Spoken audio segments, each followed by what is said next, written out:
ভোটের বাদ্যি বাজার সময় জানা যায়নি ঠিকই, কিন্তু বাংলার রাজনৈতিক ময়দানে রণকৌশল সাজাতে ব্যস্ত শাসক বিরোধী সকলেই। শাসক দল তৃণমূল যখন দেওয়াল লিখন থেকে জনসমাবেশের প্রস্তুতি নিচ্ছে, ঠিক তখনই নিঃশব্দে নিজেদের ঘর গোছাতে শুরু করেছে বাংলার বিজেপি। এবারের নির্বাচনে পদ্ম শিবিরের প্রার্থী বাছাই প্রক্রিয়ায় আবেগ নয়, গুরুত্ব পাচ্ছে রাজনৈতিক অঙ্কের সমীকরণ। জানা গেছে টিকিট দিতে বিজেপির কৌশল 3টি স্তরের কঠোর স্ক্রিনিং। বিধানসভায় টিকিট পেতে মূলত জেতার ক্ষমতায় যে একমাত্র মাপকাঠি হতে চলেছে তা স্পষ্ট করে দিয়েছে কেন্দ্রীয় নেতৃত্ব। দলীয় সূত্রের খবর, বিজেপির এবারের প্রার্থী বাছাই প্রক্রিয়া কোনো আকস্মিক সিদ্ধান্তের বদলে থাকছে একটি সুশৃঙ্খল পরিকাঠামো। প্রথম ধাপে জেলা ও মণ্ডল স্তরের নেতৃত্ব স্থানীয় আবেগ ও জনপ্রিয়তার নিরিখে সম্ভাব্য নামগুলি পাঠাচ্ছেন। এখানেই বিজেপি অন্য দলগুলোর চেয়ে আলাদা। দলের নিজস্ব সূত্রের পাশাপাশি একাধিক পেশাদার সমীক্ষক সংস্থা প্রতিটি বিধানসভা কেন্দ্রে গোপন সমীক্ষা চালাচ্ছে। প্রার্থীর স্বচ্ছ ভাবমূর্তি এবং সাধারণ মানুষের কাছে তার গ্রহণযোগ্যতা কতটা, তার রিপোর্ট সরাসরি যাচ্ছে দিল্লির সদর দফতরে। শেষে প্রার্থী বাছাইয়ে চূড়ান্ত শিলমোহর দেবে বিজেপির কেন্দ্রীয় কমিটি। জানা গেছে প্রতিটি আসন থেকে অন্তত 3টি করে নাম বাছাই করে পাঠানো হচ্ছে।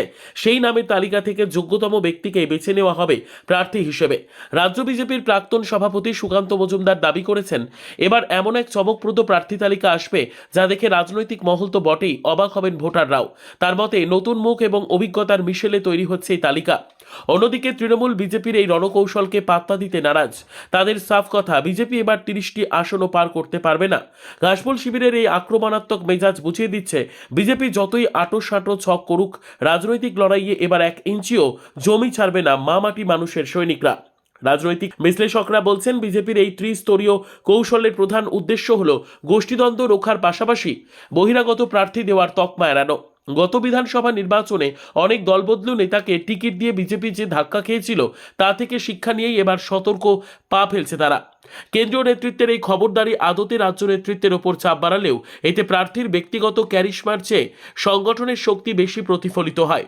শাসক বিরোধীদের হাজার রণকৌশলে 2026-এর নির্বাচনে কার পাল্লা ভারী হবে তা নির্ভর করছে প্রার্থী নির্বাচনের ওপর। এখন দেখার বিষয় হলো, বিজেপি এই 3 ধাপের ছাঁকনি দিয়ে কতজন প্রকৃত ভূমিপুত্রকে তুলে আনতে পারে। দিল্লির অভিনব রণকৌশল বাংলার মাটির আবেগকে কতটা ছুঁতে পারবে, সেটাই এখন দেখার বিষয়। Bureau report, digital news Bangla.